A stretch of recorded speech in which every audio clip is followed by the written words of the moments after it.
our education process.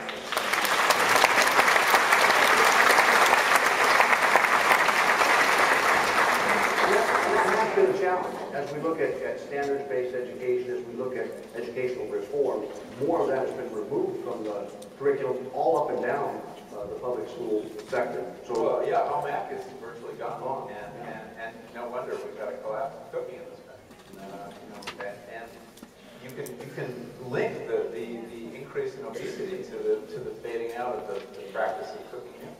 When I was in 8th grade, I was in home ec, and all the boys were woodshop. Woodshop, yeah. And so I just want to make sure we home ec.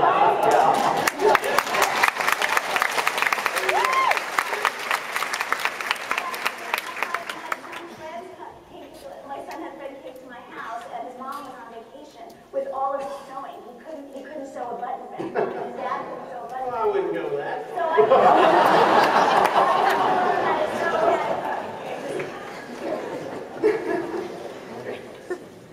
in the interest of time, and you know, bless you for all the questions. We're not going to get to all of them, but there's one, the last one, I think maybe we can spend some time on because it's an important question.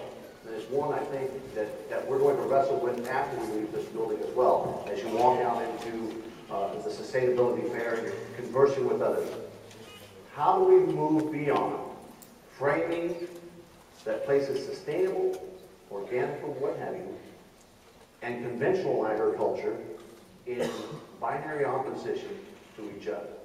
How do we move that dialogue? How do we move together so that we can have progress? And I think that's the overriding objective of this program and what we're trying to do here in Cal Poly as well, is how can we narrow that dialogue to where we are more on the same page and we're not at polar opposites. And I know, you know, we have polarizing viewpoints out there, but what do we do? How do we go that way? Well, you know, what comes to my mind right away about that is that, you know, we see two things. I think that Earthbound Farm has been as successful as we are because we have taken a lot of the advances in conventional agriculture and we have applied it to our organic farms. And so we have really been able to achieve economies of scale, achieve the same type of quality and the same type of shelf life, and really get our prices to the point where they're pretty affordable. And on the other side, what's really exciting is we're seeing our growers, that most of our large growers have both conventional fields and organic fields, and they're seeing what works in organic.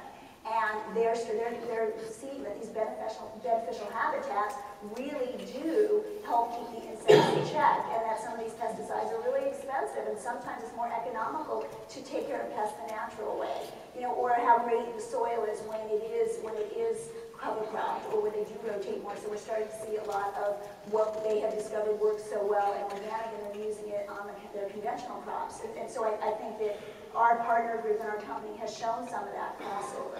So being able to model for people that you can coexist, you can move forward. Yeah, and that you can really take the best of both worlds and really learn from that and improve both business models. So you would say that it's not an either-or game?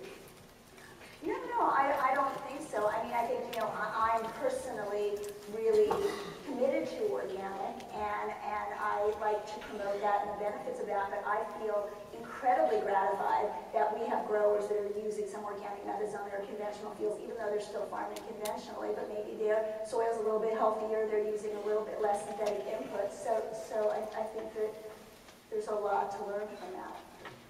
Michael? Well, dialogue. Yeah, Myra sort of stole a point on it. That's why I went to the first. I've seen a lot of that in California. I've seen, you know, California agriculture is wonderfully innovative compared to agriculture in a lot of other places. It's, in a way, the fact that it's a little more corporate and a little less family tradition dominated. California farmers can change on a dime. Look, everybody's, you know, ripping out everything else and planting almond trees. It may not be such a good thing, but people will change what they're growing, and there is some flexibility, and they're real businessmen, and there are many farmers in this country who are not real businessmen and women. And so you see some spirit of experimentation, where I have also been to conventional farmers who, like, they're trying to get in on this organic deal, and they take some of their land out, and they do the transition, and they suddenly discover the wonders of compost. And I've seen composted fields that were being fumigated, you know, weird combinations, but it's a learning process, and that there is a cross-pollination going on. I think that's really healthy. I think, again, in terms of driving change forward, you know, the marketplace speaks, and we need to encourage, and this is what I see as part of my job, because I'm a storyteller, right? I'm not an agronomist. And that when I tell stories about a certain kind of food, and let's take grass-fed beef, for an example, you know, it helps build markets. And suddenly, you know, ranchers hold back a few calves from the sale barn, and they try to finish themselves on grass and find their way into this new marketplace. And suddenly they're experimenting. You don't have to just do it one way. It's not a religious question.